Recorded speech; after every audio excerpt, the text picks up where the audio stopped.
கடகராசி, கடக லக்னம். கடகராசின்னு சொல்றதா, இல்ல எல்லாருக்குமே உதவக்கூடிய ராசி, உதவிட்டு இன்னைக்கு கஷ்டப்படக்கூடிய ராசின்னு சொல்றதா? அந்த அளவுக்கு வந்து பார்த்தீங்கன்னா, கடகம் அப்படிங்கும்போது தாய் அன்பு அதிகம். குரு உச்சம், செவ்வாய் பகவான் நீசம். தைரியத்துக்கு பெயர் போன கார கிரகமான செவ்வாய் உங்க ராசியில நீசமாறாரு. எப்ப தைரியம் வேணுமோ அப்ப கிடைக்காது. எப்ப தைரியம் இல்லையோ அப்ப இருக்கும். அந்த அளவுக்கு வந்து பார்த்தீங்கன்னா, மன ரீதியாவும், உடல் ரீதியாவும் கடுமையான குழப்பத்துல இருப்பாங்க எப்பவுமே கடகராசி. சிம்மத்துக்கு இணையான தன்மை கடகத்துக்கிட்ட இருக்கு. ஆனா கடகம் ஏன் எல்லார்கிட்டயும் பேசப்படலைன்னா, இந்த மாரி ஏமாற்றம் தான். ஏமாந்து, ஏமாந்து, ஏமாந்தியே வாழ்க்கையில வந்து முன்னேற்றம் அப்படிங்கிறது ரொம்ப குறைஞ்சிருக்கு. ஆனா சிம்மம் பாருங்க, அப்படியே கடிவாளம் கட்டின குதிரை மாதிரி ஓடிட்டே இருந்து ஜெயிச்சுருவாங்க. ஆனா கடகத்த பொறுத்தவரையும் எல்லாரையும் நம்பி நம்பி மோசம் போனேன். எல்லாரும் சொல்றதையும் கேட்டேன். எல்லாரும் உண்மைதான் பேசுவாங்கன்னு நெனச்சேன். இந்த கதை சொல்றவங்கள எல்லாமே கடகம் சீக்கிரம் நம்பிருங்க. அது ஒண்ணு தான் மைனஸு. இவங்க கதை வந்து பார்த்தீங்கன்னா, உண்மையானதா? பொய்யா? இல்ல எதுக்காக சொல்றாங்க? அப்படிங்கிறதெல்லாம் யோசிக்கவே மாட்டாங்க. ஒரு 1/2 மணி நேரம் பேசுனா, ஏதாவது ஒரு வழியிலேருந்து கடன வாங்கிட்டு வந்து குடுத்துருவாங்க. யார்ட்ட இருந்தாவது கடன ஹெல்ப் பண்ணிருவாங்க. அந்த மாதிரி எப்பொழுதுமே தாய் அன்பு அதிகம். அந்த ராசிய பொறுத்தவரையுமே தாய் அன்பு அதிகம்னு நம்ம சொல்லிட்டே எல்லாம் இங்க குரு உச்சமா இருக்கப்ப, எல்லாரும் நம்மள போல தான் இருப்பாங்க. எல்லாருமே நல்லவங்க தான். எல்லாருமே உதவக்கூடியவங்க தான் அப்படிங்கிற மாதிரி ஹெல்பிங் டெண்டன்சி ரொம்ப அதிகமா இருக்கக்கூடிய ராசி.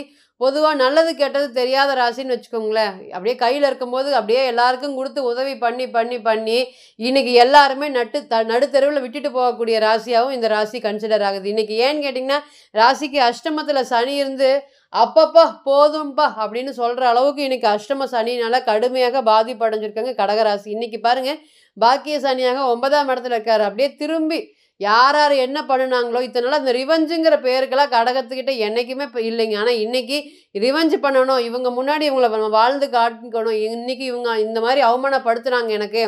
ஒரு 2 வருஷம் கழிச்சு இவங்க முன்னாடி வந்து நிக்கணும் அப்படிங்கிற மாதிரி நெறைய கனவோட, கற்பனையோட, ஆசைகளோட இருக்கக்கூடிய கடக ராசி மற்றும் கடக லக்னம். பொதுவாகவே இந்த ராசிய பொறுத்தவரையும் இந்த வெஞ்சன்ஸு, திருப்பி அடிக்கிறது இது எல்லாமே தெரியாது. ஆனா இன்னைக்கு பார்த்தீங்கன்னா, என்னை இப்படி பண்ணிட்டாங்க, அதுக்காகவே இது இப்படி பண்ணணும் அப்படின்னு ரொம்ப அதிகமா கோவப்படக்கூடிய ராசியும் இந்த ராசி தான்.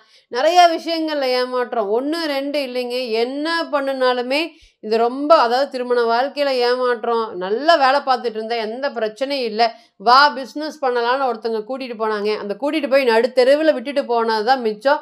இருக்கக்கூடிய அத்தனை கடன்களையும் என் மேல தள்ளிட்டு போயிட்டாங்க. இந்த கடன கட்டுறதா, திருமண வாழ்க்கைய பார்க்கறதா, 7ஆம் அதிபதி 8ல இருக்கு. மனைவி ஒரு பக்கம் வந்து பிரச்சனைய கிளப்புறாங்க. ராசிக்கு அஷ்டமத்துல சனீஸ்வர பகவான் மறையுது. போதுமடா அப்படின்னு சொல்ற அளவுக்கு பலன்கள் வந்து பார்த்தீங்கன்னா, நெறைய கடகத்துக்கு வந்து நெறைய நடந்துருச்சு. கண் இமைக்கிற நேரத்துல எனக்கு இந்த மாதிரி ஒரு பாதிப்பு. கொஞ்சம் நான் வந்து அசால்ட்டா இருந்துட்டு, அந்த நேரத்துல எனக்கு வந்து இந்த மாரி ஆயிருச்சு அப்படின்னு, இந்த சின்ன கேப் தான் வந்து பெரிய அளவுக்கு பிரச்சனைகள குடுத்துருக்கு. ஒரு 2, 3 மாசத்துல என்னுடைய வாழ்க்கையே தலைகீழா போட்ட மாதிரி ஆயிருச்சு. அதாவது 2, 3 வருஷமா ஒரே தொழில பண்ணிட்டு இருப்பீங்க. அப்பல்லாம் ஒண்ணும் பண்ணவே இல்ல.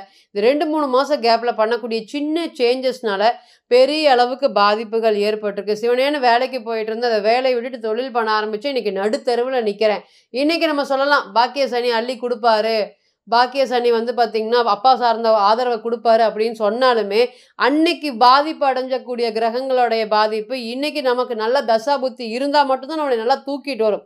கோச்சாரம் தூக்கிட்டு வருமானா, கோச்சாரம் வந்து பார்த்தீங்கன்னா, சப்போர்ட் தான் பண்ணும். ஒரு லக்க ஏற்படுத்தி குடுக்கும். நம்ம பிறந்த கால ஜாதகத்துல சப்போர்ட் பண்ணக்கூடிய தசா புத்திகள் இருந்தா, நம்ம அப்படியே தப்பிச்சு வெளிய வந்துரலாம். இந்த அஷ்டம சனி காலத்துல இருந்து. அப்படி இல்லைன்னா, ரொம்ப கடுமையான வலி, வேதனைகள் இன்னைக்குமே பாருங்க 8ஆம் அதிபதி தசா புத்தி நடக்கிறவங்கலாம், ஆமா சனீஸ்வர பகவான் 9க்கு போயிட்டாருன்னு தான் சொல்றாங்க. ஆனா, இன்னுமே எனக்கு அப்படியே தான் இருக்கு அப்படின்னு சொல்ற அளவுக்கு பலன்கள் வந்து பார்த்தீங்கன்னா, இன்னைக்கு கடக ராசி மற்றும் கடக லக்னம் ஃபேஸ் பண்ணிட்டே இருக்காங்க. தொடர்ந்து இதே மாதிரி பிரச்சனைகள் எனக்கு கொஞ்சம் வருஷத்துக்கு ஒருக்கா, கொஞ்சம் வருஷத்துக்கு ஒருக்கா வந்து வந்து வந்து போகுது. அதனால இதெல்லாம் எனக்கு சடைஞ்சே போயிடுச்சுங்க அப்படின்னு சொல்ற மாதிரியான பலன்களும் நடந்திருக்கு. இந்த கோச்சார காலத்துல வந்து பார்த்தீங்கன்னா, சுக்கிரனுடைய பெயர்ச்சி என்ன மாதிரியான பலன்கள குடுக்க போகுது? என்னென்ன நல்ல விஷயங்கள் நடக்க போகுது? சுக்கிரனுடைய பெயர்ச்சி எப்பவுமே கடக ராசி மற்றும் கடக லக்னத்துக்கு நம்ம பாதகாதிபதின்னு சொன்னாலும் சரி, 4ஆம் அதிபதி திக்பலம் பெற்ற கிரகமாக இருந்தாலுமே, இந்த கோச்சாரம் நிச்சயமா கடக ராசி மற்றும் கடக லக்னத்திற்கு சுக்கிரனுடைய பெயர்ச்சி பெரிய அளவுக்கு சப்போர்ட் பண்றதுக்கு காத்துட்டு இருக்கு. அப்ப அந்த ஜூலை மாத பலன்கள்ல முதல் தர யோகமாக சுக்கிரன் வந்து பார்த்தீங்கன்னா, ரிஷப ராசிக்கு வராரு. கடக ராசிக்கு 11ஆம் அதிபதி ரொம்ப மாசம் கழிச்சுங்க. கிட்டத்தட்ட வருஷமே தொடலாம். அந்த அளவுக்கு வந்து பார்த்தீங்கன்னா, 11ஆம் அதிபதி 11ஆம் இடத்துக்கே வரக்கூடிய பலன்கள். எப்படி இருக்க போகுது? சனீஸ்வர பகவானுடைய பார்வையில சுக்கிர பகவான் இருக்காரு. அது ஒரு யோகம்னு சொல்றதா? 11ஆம் அதிபதி 11க்கே வந்துட்டாரு. அது ஒரு பாக்கியம்னு சொல்றதா? இது எல்லாத்தையும் நம்ம கூட்டி கழிக்கும்போது, முதல் தர யோகமாக நம்ம நெனச்சது நடக்கும். நம்ம கிடைச்சது விருப்பப்பட்டதா கிடைக்கும். இத்தன நாளா விருப்பம் அப்படிங்கிறது கடகத்த பொறுத்தவரை ஒண்ணுமே இல்லைங்க. மத்தவங்களுக்கு என்ன பிடிக்குது? அதுவே எனக்கு பிடிக்கும். மத்தவங்க சாப்பிட்டாங்களா போதும். மத்தவங்களுக்கு என்ன பண்றோம்? அதுவே நம்ம பண்ணிக்கிறோம். அந்த மாரி தனக்குன்னு ஒரு இண்டிவிஜுவாலிட்டியே எதுவுமே இருக்குமா அப்படின்னு கேட்டிங்கன்னா, இல்ல. தன்னுடைய குடும்பத்துக்காகவும், அப்பா, அம்மா ஏன்னா காலபுருஷனுக்கு 9ஆம் அதிபதி குரு. அவரு இந்த ராசியில காலபுருஷனுக்கு 4ஆம் இடத்துல உச்சம் பெறக்கூடிய அமைப்பு. அப்ப 4, 9 கனெக்ட் ஆன தன்னுடைய அப்பா நல்லா இருக்கட்டும், அம்மா நல்லா இருக்கட்டும், எல்லாத்தையுமே இழந்தவங்க தான் இந்த கடக ராசி மற்றும் கடக லக்னம். இந்த சுக்கிரனுடைய பெயர்ச்சி முழுக்க உங்களுக்கு சப்போர்ட் பண்ணும். அப்ப 11ஆம் அதிபதி 11லயே இருக்கிறது. நான் விருப்பப்பட்டது எனக்கு கிடைக்குமா? நான் ஒரு பொண்ணு மேல ஆசைப்படுறேன். அது நிறைவேறுமா? இந்த பொண்ண ரொம்ப வருஷமா நான் காதலிச்சுட்டு இருக்கேன். எங்களோட காதலுக்கு வீட்ல சம்மதம் தெரிவிக்க மாட்டேங்கிறாங்க. இன்னைக்கு சரிங்கிறாங்க, நாளைக்கு வேண்டாங்கிறாங்க. ஏதாவது ஒரு சூழ்நிலை எனக்கு பிடிச்சு போனா எனக்கு திருமணம் நடக்குமா? இப்ப திருமண வாழ்க்கையே வந்து பார்த்தீங்கன்னா, நெறைய பிரச்சனைகள்ல போயிட்டுருக்கு. நான் வந்து பண்ண முடியுமா? முடியாதான்னு தெரியல. அந்த பொண்ண பார்த்த பொண்ண எனக்கு ரொம்ப புடிச்சிருச்சு. இருந்தாலும் ஏதாவது ஒரு காரணம் சொல்லி அவங்க வீட்ல ஸ்டாப் பண்றது, எங்க வீட்ல ஸ்டாப் பண்றதுன்னு ஏதாவது ஒரு காரணம் சொல்லி கடைசி நேரத்துல ஃபெயிலியர் ஆயிருது. இனி வரக்கூடிய காலங்கள்ல இதுக்குண்டான ஒரு மாற்றம், ஒரு தீர்வு ஏற்படுமா? ரொம்ப மாசமா பார்த்துட்டு இருக்கிறோம். நான் விருப்பப்பட்டத கேட்கறதுக்கு, நடக்கிறதுக்கு.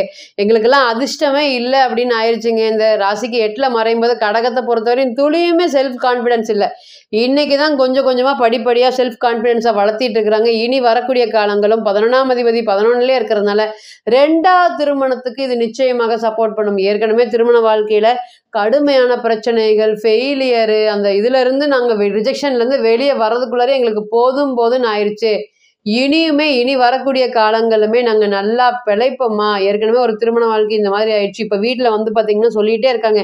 என்னைக்கெல்லாம் 11ஆம் அதிபதி தசா புத்தி வருதோ, அப்ப 2வது திருமணத்த நம்ம வலுக்கட்டாயமா கொண்டு வந்து தள்ளுங்க.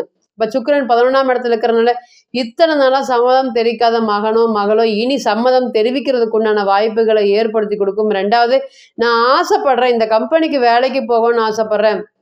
ஏற்கனவே இங்க வேலை செஞ்சுட்டு இருந்தேன். ஏதோ ஒரு சூழ்நிலை காரணம் காட்டி இந்த வேலை செய்ய முடியாம எனக்கு ஒரு சூழ்நிலைகள் ஆயிருச்சு. இனி திருப்பியும் அங்கேயே போகலான்னு இருக்கேன். அங்க போறதுனால என்னை ஏத்துக்குவாங்களா? தொழில் சார்ந்த விஷயத்துல நல்ல முன்னேற்றம் ஏற்படுமா? நான் விரும்பினது கிடைக்குமா? நான் ஆசைப்பட்டது நிறைவேறுமா? இந்த மாதிரியான எல்லா கேள்விகளுக்கும் நிச்சயமாக பதில் சொல்லக்கூடிய ஒரு காலமாக வந்துருச்சு. அப்ப குடும்ப ஒற்றுமைங்கிறது ரொம்பவே அதிகரிக்கும். இந்த நேரம் சுக்கிரன் பலம் பெறதுனால மனைவியோட ஆளுமை தன்மை இந்த நேரத்துல ரொம்ப அதிகரிக்கும். திடீர் அதிர்ஷ்டங்களை நான் நம்பலாமா?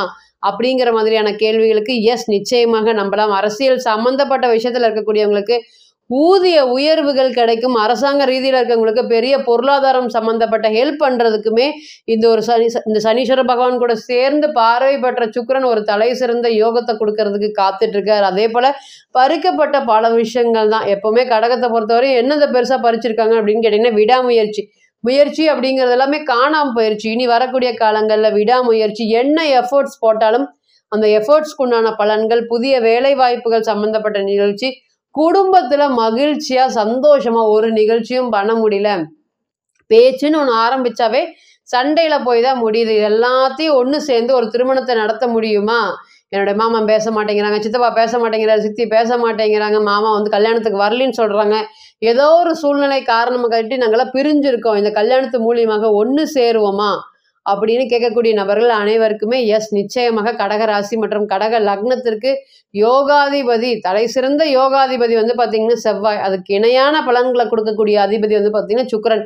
இன்னைக்கு 11ஆம் இடத்துல இருக்கிறனால நீங்க விருப்பப்படக்கூடிய திருமணம் சம்பந்தப்பட்ட விஷயங்கள், காதல் திருமணத்திற்கு சப்போர்ட் பண்றது, அதே போல வந்து பார்த்தீங்கன்னா அரசியல் அரசாங்க சம்பந்தப்பட்ட வேலைகளுக்கு சப்போர்ட் பண்றதுக்குமே இது ஒரு நல்ல ஒரு யோகமான காலம். 2வது என்ன அப்படின்னு கேட்டிங்கன்னா 2வது திருமண வாழ்க்கைக்குமே இது ஒரு நல்ல ஒரு சப்போர்ட் பண்ணக்கூடிய காலமாக இருக்கும் அப்படிங்கிறதுல எந்த ஒரு மாற்றமும் இல்லை. இப்போ நீங்க கேட்டு செஞ்சுட்டு இருந்த அனைத்துமே கோச்சார பலன்கள் தான். கோள்களுடைய சாரம் அணுதினமும் மாறும். இன்னைக்கு ஒரு கிரகம் ஒரு நட்சத்திரத்துல பயணிக்கும், நாளைக்கு அதே கிரகம் வேறு நட்சத்திரத்துல பயணிக்கும். அப்ப பிறந்த கால ஜாதகத்தை நம்ம எடுத்து தசை புத்தி நடப்பு அந்தரம் கணிக்கும் போது கிரகம் பெற்ற பலம் பலவீனம் அடிப்படையில பிறந்த கால ஜாதகம் மட்டுமே 100% பேசும். அப்போ தனிப்பட்ட ஜாதகம் மட்டும்தான் 100% பலன்களை உறுதிப்படுத்தும். கோச்சாரம் அப்படிங்கிறது 40லிருந்து 60% மட்டுமே பொருந்தும். தனிப்பட்ட ஜாதகத்தை நீங்கள் எடுத்து ஆலோசனை பண்ண விருப்பப்பட்டால் கீழே இருக்கக்கூடிய நம்பருக்கு காண்டாக்ட் பண்ணுங்க. நான் வணங்கக்கூடிய நரசிம்மர் உங்கள் எல்லோருக்குமே நல்ல வளமான வாழ்க்கையை ஏற்படுத்தி தர நிச்சயமாக பிரார்த்தனை பண்ணிக்கிறேன். மீண்டும் ஒரு பதிவில் உங்களெல்லாம் சந்திக்கும் வரை உங்களிடமிருந்து விடை பெறுவது உங்கள் அஸ்ட்ரோ புவனேஸ்வரி. நன்றி, வணக்கம்.